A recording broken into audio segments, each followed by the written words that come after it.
Hey everybody, welcome to Two Out the First. I'm Ryan Ballingy. It's April 2nd, 2025. Happy birthday, Mom. It's my mom's birthday today, so happy birthday to her. Hope you are enjoying this first day of Augusta Weeks, which I guess is what I've kind of come to call the two tournaments that are the Augusta National Women's Amateur that starts today down at Champions Retreat in Evans, Georgia. And then I guess the middle tournament being the Drive Chip Putt National Finals, which is a one-day affair in the lead into the week for the Masters. So we've got like 11, 12 days worth of stuff related to Augusta National. It starts today. Very, very excited about that. We'll talk a little bit about that today. We have a clip from LIV Golf Miami news conferences with Bryson DeChambeau and Brooks Koepka. I think you should see. It is kind of interesting. I think revealing in some ways. And then also some thoughts on TGL expansion. Then we got a fun little video for you at the end to kind of make you laugh, hopefully. It's been an interesting week on my end, and I'll leave it at that. But we need a laugh around here. So let's start with the Augusta National Women's Am. Starts today at Champions Retreat at Evans, Georgia, which is 20, 25 minutes away from Augusta National. I think people who have been critics of this event in the years that it has existed, which is basically since 2019 when it was announced in 2018, were like, hey, why are you playing 2/3 of the event not at Augusta National? And that has never really changed. That has never really resonated with Fred Ridley, the chairman of Augusta National, to the point that they've got to change the venue or make more of the rounds, 2 or the 3 rounds at Augusta National. They stop the competition after 2 days after they make their cut to the top 30 in ties. It's a 72-player field to have a practice day so that all the competitors can play around at Augusta National. I think that's kind of strange. I really would like to see it kind of go. If you're going to do this, you're going to do the 2-round or 2-venue thing. Have the first round at Augusta National, a second round at Champions Retreat, and then just play the third day back at Augusta National. Something to that effect. So everyone gets a competitive round at Augusta National, not a practice round. I realize that's supposed to be a reward to play Augusta National for playing well in the first couple of days, but women's amateur golf at this high level has expanded, has gotten better, has grown internationally, in part because of this tournament existing. And I think there should be a competitive reward for qualifying for the event. And then you get to play Augusta National and have it all count. And they got to all go in and the people are there. It's not quite the same atmosphere at Champions Retreat for as fun as it is. That all said, Mega Gane went out there and kicked some ass today in Evans over a Champions Retreat. She shot 9 under par today.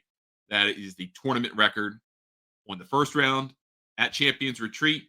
And in general, the previous course record was Rozang 65 in 2023 when she won this event just before turning pro. Stanford product went out there and just lit it up. I mean, she had a legitimate chance. She had a par 5 to close. She wound up making par there, I believe, to shoot that 9 under number. She could have been double digits under par today, at least through so far in the round or in the totality of the first round. She's 5 ahead.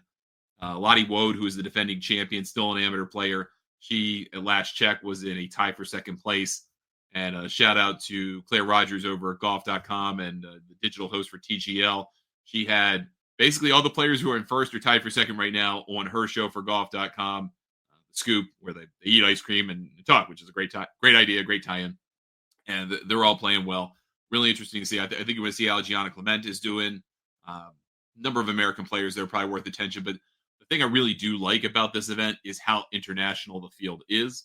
And every year I get to learn about players who are up and coming because they're not players that I see necessarily on the collegiate side in the United States. So there's a learning opportunity, and Augusta National has taken to heart that this is supposed to be an international event with an international flavor to it. I really do appreciate that and that they do that. And I really do like that. For as much as I wish that the Chevron Championship didn't feel in a position where it had to move from where it was as the first major of all of the majors, men's and women's, to go. Now they move to the end of April so that they can kind of compete on their own. I wish that didn't have to happen. However, I do like the beauty of kind of having this period of time, this 12 days-ish or so, to celebrate just golf in general. Have women's amateur golf, you have up-and-coming juniors. Some of those juniors wind up getting to play in ANWA, and eventually someday we'll get more and more players that wind up playing in the drive, chip, and putt that find their way to the Masters as well. I do think it's interesting. I saw Meg Atkins write about this for the Fried Egg, that she kind of talked about that the tournament maybe hasn't evolved as people might have expected from that initial release first year in 2019 when Jennifer Kupcho and Rhea Fossey put on a great show and it really captivated a lot of people. The ratings have kind of come off a little bit from that, but still very, very solid. Obviously, people watching Augusta National, in pretty much any context, they'd watch us play Augusta National and it would still be a pretty captivating show, right? So that's kind of interesting. But I would like to see a little bit more Augusta National in the Augusta National Women's Am. I hope that comes about someday, especially if there's not going to be. I think at the time people thought this was a pretext to have a professional women's event in some capacity at Augusta National. Obviously, that's never materialized, and the club has said they have no interest in doing so. That they feel like they've accomplished their mission with ANWA. It's going to stay that way, and that the Chevron Championship and the other 4 LPGA recognized majors are going to be what it is moving forward. I wish that we were different, but here we are, and you kind of have to respect the business model of Augusta National and what they intended to do. They've clearly achieved that. All that said, I hope Megan Gane goes out there, gets her W, gets crowned for being a great amateur player that she has been her entire career, and then uses that as a jumping off point to go professional. There is an opportunity to use this tournament to create stars, and they've done that to some extent so far. We'll eventually get there with Anna Davis and Lottie Woad when they turn pro. They're still relatively young into their amateur careers, and they're going to eventually become professionals that are hopefully instantly recognizable to golf fans once they make their way to the LPGA, and hopefully they'll be able to do that, even if that includes a stop on the Epson Tour, which I'm obviously a big fan of as well as a fan of the LPGA. All right, let's talk about the second topic, and this is a video component to it. So there's a news conference today at LIV Golf Miami, which is played at Trump National Doral. They're going to play on the Blue Monster course. This has kind of been an OG LIV event. Trump Doral has been a venue throughout the entire schedule, throughout the entire run. And it almost kind of feels like, in a way, one of their majors, in that it's a tough course. It's one of the tougher courses. The ones they played so far this year are very easy. So this is kind of like their first legitimate tough test. This kind of puts it closer to back where it used to be when Doral hosted on the PGA Tour schedule in kind of that middle of June, starting to tune up for the Masters thing as a tough test. It's an interesting week for them because now this is their first week being on Fox in a good portion of American homes when they're actually wanting to watch golf, not being surprised by it. What will the ratings look like? Will anyone care? Does it hold up against the Texas Open? By the way, the Houston Open ratings were great. People apparently love Minwoo Lee. The ratings for this year were substantially better than last year, something to the order of like 35-40% when Steven Yeager won, but Scotty Scheffler was contending. So maybe there's some Minwoo to it. Maybe it's kind of helped by the NCAA tournament not being as interesting because it's been a kind of a chalk fest, even though the ratings have been even for that. But anyhow, all of that is to say this is a big week for LIV in terms of their business, their viability moving forward, and really they're standing in the negotiations with the PGA Tour. If they go out there and have a great week, have a great number on Fox, Yasser Al-Rumayyan can come back whenever he feels like it, I suppose, and says, hey, that $500 million pity valuation you gave us, well, that's actually true. It's going to be $1 billion or $2 billion now because look at what we did on Fox. But doesn't seem like the LIV players themselves are particularly impressed by what they are seeing from the business side of things, and that includes from the new CEO, Scott O'Neill, who kind of got thrown under the bus a little bit in a question asked to Bryson DeChambeau and Brooks Koepka. So let's take a look at that. Globally and in the U.S. and in terms of sponsorships, where do you think it's at? Is it just keep the head down and keep charging, or where do changes need to be made? I'd say that's a Scott question. Scott O'Neill will take a stab at that. We don't know everything that's going on, but from what we've heard, there's a lot of positive growth and positive momentum from a sponsorship side. I'd say from golf course side, we're playing golf courses that are somewhat easier right now, and I think it's getting more difficult as the season goes on. I hope we can continue to play some more difficult golf courses, but as our fourth year, look, I mean, it's a startup, right? It's still 4 years in, and we're working towards what we've always believed in this league is team golf, and we're still individuals playing stroke play events, but there's a team component, which is really cool. It's just another business vertical. It's another opportunity for us, and I personally like it. I'm happy with kind of where it's at. I think there's always going to be improvements, just like any business, just like anything, whatever side you're on. But there definitely needs to be some continued thought around what LIV Golf is doing for the global game of golf. Any comment? Good. Yeah, I can answer it. I mean, I think we all hoped it would have been a little bit further along. That's no secret. No matter where you're at, you always hope everything's further along. But they're making progress, and it seems to be going in the right direction. Guys, Here. So I think that's kind of interesting. I think that's quite different in terms of attitude toward when Bryson DeChambeau first started with LIV, and he went on CNN in kind of a hurry and started talking about how great Saudi Arabia is and that they're misunderstood and they're being maligned by the media and blah, blah, blah, blah, blah. Now you go, what talk that new CEO about how things are going? We all wish things could go a little bit better, but, and then the tap dance around this is a new I thought this is a new vertical is really interesting because of how Bryson sees his social media empire, himself as a business, as an enterprise, which, by the way, he should. I'm not saying that's a bad thing. He should see himself that way. But what I think is particularly interesting is that it's another vertical for him in that context, right? Like a vertical is my YouTube channel, my whatever side businesses, whether that's endorsements with Reebok or a supplement thing or whatever, and then professional golf, like a different way, another revenue stream, so to speak. And that's the way that he thinks about it, and that things could always be better. And, you should say that, whether things are going great or not, things could be going better. They can always be going better. But then it kind of got led with, yeah, I thought we'd be further along than now, especially from Brooks's comments, 4 years in, and we're not. That says something, right? But obviously they have a non-disparagement clause, so they're not going to say, well, this place stinks and nothing's gone right. That deferral to Scott O'Neill is kind of that part of it, where they're saying, all right, well, talk to him. Maybe he's got some things to tell you that could be good, but we don't have anything to tell you that could be good. And that I feel like that's the stalemate we're in at this moment, where we've got the PGA Tour sitting over there. The ratings are going up from the nadir of probably last year, and they're starting to creep back up more toward like 23 or 22 levels, which is still down, but is better. And I think the threat of LIV Golf has somewhat been neutralized by the fact that everyone knows no one watches it at this point, that this negotiation has continued on for so long and has become increasingly apparent that the PGA Tour and its players and its executives are extremely frustrated with what they're getting or not getting from the other side on LIV, and that they are seriously considering just kind of letting this thing go away in the persons of potentially Bryson DeChambeau and Brooks Koepka, who may just walk away from LIV Golf at the end of their contract.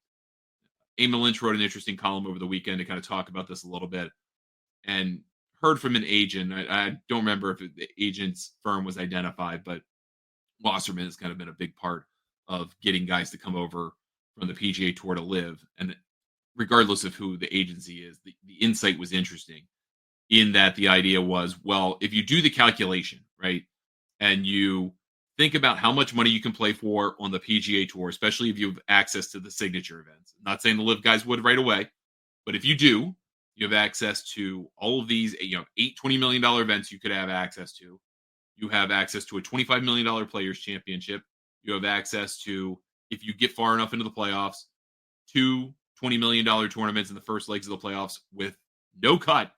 Then you've got a 30-player tournament, which is effectively for $100 million.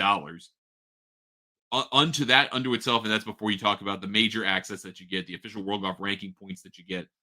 And, oh, by the way, if you go back to the PGA Tour model, you can go get yourself outfitted with all kinds of sponsors, all kinds of logos everywhere. They're going to pay better. They're going to pay more because more people are watching. And there's less business apprehension about dealing with players who are on the PGA Tour that are playing on LIV, where they're pretty limited in some of their choices. So the calculation is, wait, maybe the money is now better on the PGA Tour, especially double, triple underscoring. We knew all along that LIV is not going to pay these mammoth bonuses for signing to their stars or really any player ever again. That was a one-time thing to create the league and get it off the ground. They're not doing it again.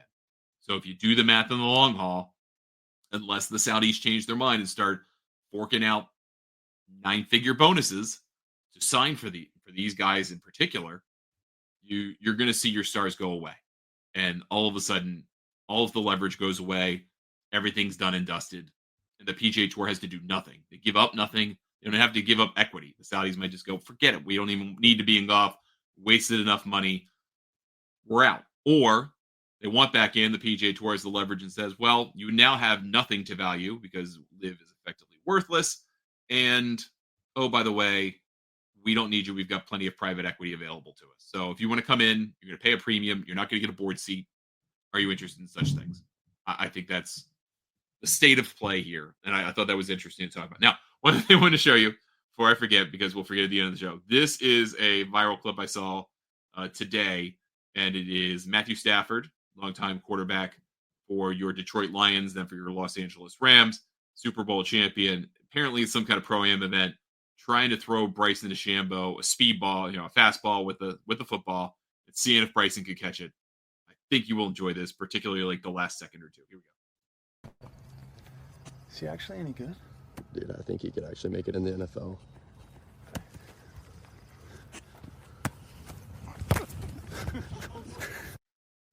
One more time. Is he actually any good? Dude, I think he could actually make it in the NFL.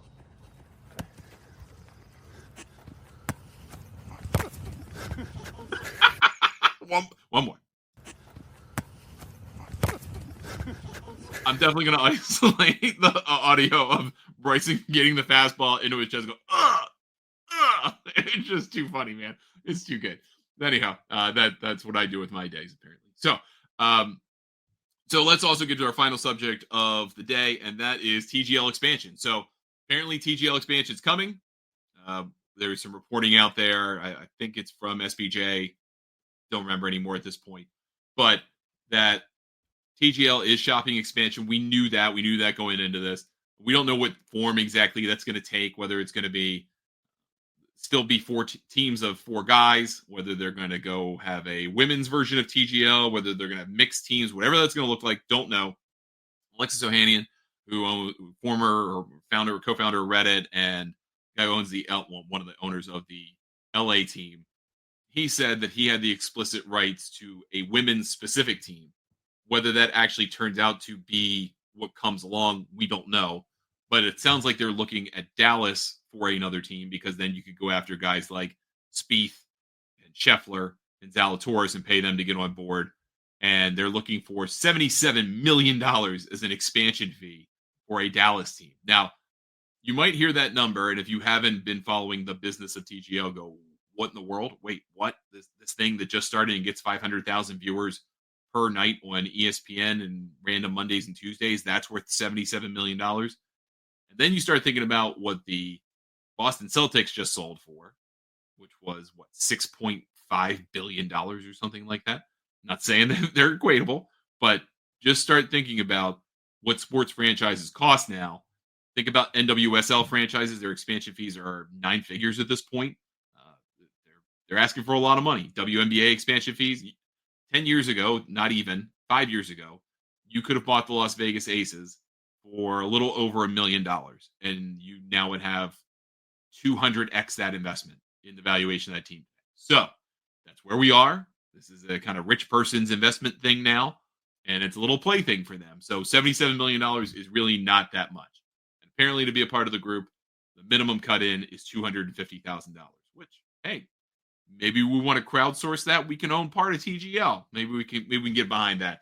I'll see if I can get a hold of the the investor deck, and maybe we can all be Golf Newsnet LLC or Golf Newsnet TGL LLC and own a piece of TGL. We'll talk about that another time. But I thought that was interesting that they're already expanding, and those fees that were about $30 to $40 million to get into the league have already doubled. And that's kind of how this thing works. That's how the ownership makes its money back. The original people who take the gamble, they get it back with the new people who want it. And then it kind of disperses itself out. We'll see if there are TV rights associated with this. I mean, ESPN's probably got a contract for a couple of years, but the money they can make from this. They feel like there's something here and they're going to do some stuff about it. So it'll be interesting to see what that looks like, how that changes the schedule, who's involved, all of that good stuff. All right, so a couple of things I want to talk about before we get out of here that's kind of more GNN business. We obviously haven't done this show as much recently, in part because I've been doing high school golf coaching. Shout out to Mount St. Joseph Gales. We are 5-2. We have got a match on Thursday against the best team in the league. Can't wait to see what happens at Rolling Road Golf Club. But that's kind of made it tougher to do live versions of the show. So we're probably going to try and do these either Monday and Wednesday or Tuesday and Thursday, at least for the next couple of weeks until we get through the month of April and the beginning of May. And then we'll come back to a 5-day-a-week schedule. Also, we are going to be making some big expansion plans over at Golf News Net TV. And that's not just involving Golf News Net TV, the channel. We're going to have some interesting news I think you're going to love about in the next couple of weeks. Just a heads up about that there's going to be a new way to watch golf. Let's put it that way. And that pun is very much intentional. So we'll tell you about that coming soon. And then all the things to wrap up. Obviously, we're going to talk about Augusta National next week. We're going to talk about the Masters next week. That's pretty much the only thing that we've got to talk about. So check us out. Subscribe to our YouTube channel if you watch us there. Golf News Net. We also have a audio-only version of the channel, Golf News Net Radio. So if you just like listening to shows as you walk in the mornings or go to the gym or whatever, you can do that and you don't have to actually watch the show. That's Golf News Net Radio. Watch Golf News Net TV on our Roku app, Amazon Fire, as well as on Free Live Sports, Freecast, and Zeem. I think that pretty much covers everything. I'm Ryan Ballingy. Thank you so much for watching. Spend some time with me, listening to the show. We'll be back next week with another slate of shows. Masters is here. Can't wait. We'll see you next time on 2 Off the First. Have a great day, everybody. Thanks for watching.